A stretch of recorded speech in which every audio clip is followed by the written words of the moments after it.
আসসালামু আলাইকুম বন্ধুরা। আজ আমি আপনাদের সাথে একটি গুরুত্বপূর্ণ তথ্য শেয়ার করব। আমার হাতে দেখছেন কমলা।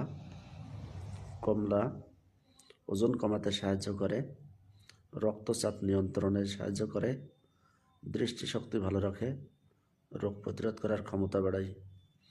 তাছাড়া কমলাতে রয়েছে ভিটামিন সি, ভিটামিন বি6 ও ম্যাগনেসিয়াম। এছাড়া কমলার রয়েছে বিশেষ গুণ, যেটা ক্যান্সার প্রতিরোধ করতে সহায়তা করে। তার মধ্যে ব্রেস্ট ক্যান্সার, কোলন ক্যান্সার ও স্কিন ক্যান্সারের ঝুঁকি কমায়। বন্ধুরা, তাই আমাদের নিয়মিত এবং পরিমিত কমলা খাওয়া উচিত।